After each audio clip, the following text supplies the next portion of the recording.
Imagine that this building is slowly catching fire. Smoke is creeping under the door, walls are getting hot, and you are starting to struggle to breathe. And right in front of you, there is an exit door, a way out to an unknown place. Now, let's say you have two options here. Option number one, you walk out of the door and breathe fresh air. Option number two, you stay inside, coughing, hoping somehow the fire will just disappear. Now, let me see the hands of those who would choose the option number two. Anyone? Really?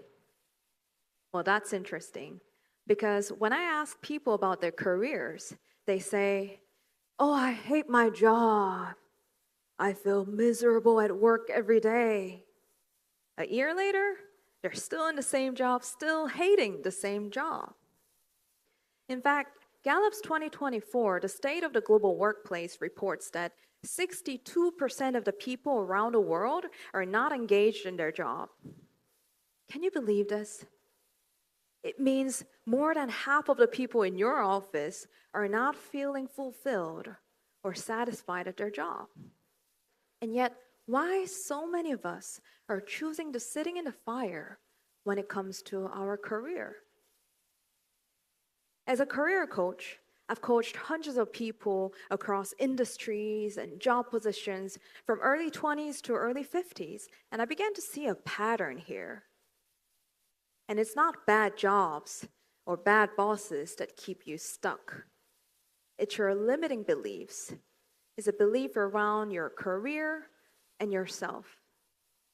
And today, I want to share two of the most common limiting beliefs I've seen, the one that keep you sitting in the fire instead of stepping into your breakthrough. And the first biggest limiting belief is, I don't have enough experience. Raise your hand if you ever felt like this. I don't have enough experience. And let's be honest here. What most of you really mean is, I'm not sure who I am. Have you ever noticed what happens if you ask people to introduce themselves? They usually start with their job titles or the name of the company. But if you ask them, hey, forget about the job title, forget about the name of the company, who are you really? They'll probably go quiet. You see, we're so accustomed to defining ourselves by what we do instead of who we are. But career is more than just a job title or the name of the company. It is a lifelong journey of discovering who you are and who you are becoming. In fact, at one point in my life in China, I actually applied for an HR role at one of the top global consulting firms, and the job description clearly stated requires corporate HR experience. I had exactly 0 at that time. So I almost gave up, was thinking, well, I don't have enough experience. However, as I read through the job descriptions carefully again, this time, instead of focusing on the job title, I focused on the skill sets it emphasized. And while my previous job titles didn't include HR, I realized that I had developed every single skill sets and strengths throughout my career journey, which perfectly aligned with the job's requirement. So I got confident and I applied it anyway. And guess what happened? I got invited to the job interview. And I still remember the first time that I entered this virtual room for my first interview, and then the interviewer was on the other side of the screen. She was looking at my CV, and she saw me. She looked back at my CV and kind of frowned, and she saw me again. And she finally asked me this first question. Why did you apply for this job position when you don't have any prior HR experience? And I froze at that moment. And I looked at my CV, and I saw her again, and I was thinking, well, you invited me here. Clearly you saw something. But I caught myself almost saying that, and instead, I shared the kind of person I become and the kind of professional I was aspiring to be, and how I can contribute to both my personal growth and the company's success. And again, guess what? I got the job. Yay! And the first few days into this new position, I realized something very interesting. You know what? I was the only foreigner in the office, a non-native English speaker, a non-native Chinese speaker, and yet hiring non-native Korean using English and Chinese. I couldn't understand. So I went straight to my manager with a little bit of curiosity and a little bit of self-doubt, and I asked her, "Why did you hire me?" And she saw me in her soft eyes and gentle smile, as if she knew what I was thinking.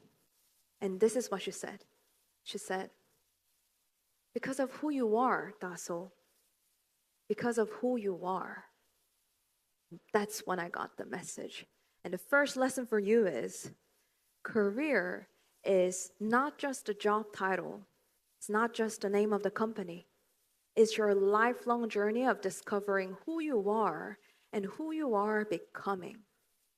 So instead of telling yourself, "Oh, I don't have enough experience," start asking yourself, who have I become? And who am I becoming? Now, the second biggest limiting belief is the job market is too competitive. Every year I hear people saying that, "Oh, this year it's harder than ever to get a job." And you know what? It's often coming from the same set of people sitting on the couch after work, scrolling and sighing, doing absolutely nothing to change their job. And let's be real here. It's not the job market that's stuck. It's you. Let me tell you about my client. Let's call her Sarah. "Oh, the job market is too competitive, especially for a foreigner like me. I don't have any other choice." So she stayed, not because she lacked talent, but because she believed that she didn't have any other choice. So by the time she came to me, she was totally exhausted. And we didn't start off with fixing resumes or job search. We started with something deeper. I asked her, "Hey, Sarah, where does this belief that the job market is too competitive and you don't have any other choice come from?" And she paused for a while, as if she never thought of it. Soon, her eyes widened with surprise because she realized that it wasn't her voice after all. She said, "You know what? My boss, he constantly told me that no other companies would hire me. My colleagues, they often say that this year the job market is brutal. And maybe even social media and news, everywhere I scroll, they say the same thing." So I challenged her. "Hey, Sarah, write a letter responding to all these voices. Tell your boss, tell your colleagues, tell everyone who's telling you that you can't, every single thing that your true self wanted to say." Sarah hesitated, not because she didn't know what to write, but because she didn't know where to start. But she slowly picked the pen and started writing. And soon her hands were shaking. Her face turned red, and she began to drop tears. But she kept writing. She didn't stop.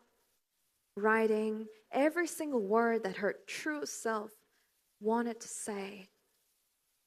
And in the end, she added this final line: "I am nothing like you." Then we stood up together, and I drew an invisible line in front of us, and I hold her hand. "Hey, Sarah, do you see this line?" She nodded.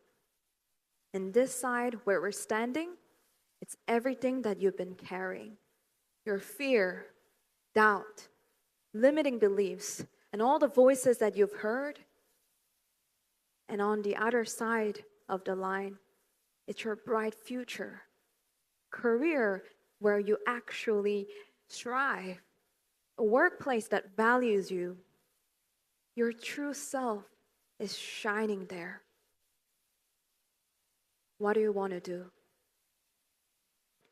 Sarah looked across this line and she took a deep breath. I want to get there. So I saw her. Are you ready, Sarah? She nodded. And on the count of 3, 2, 1, we jumped together to cross the line and we hugged and cried. 1 month later, Sarah sent me a message.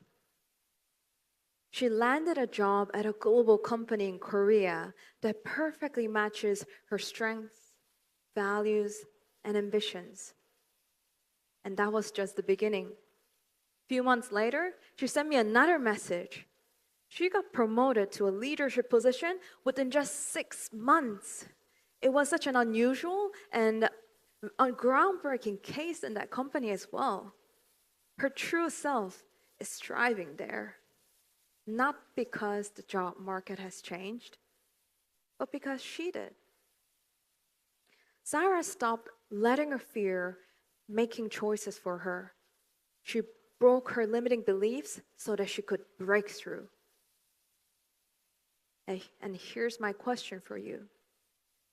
What if what's holding you back isn't a lack of experience,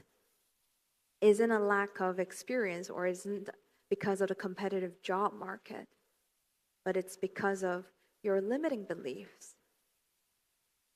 And what if breaking those limiting beliefs is actually a doorway to everything that's meant for you?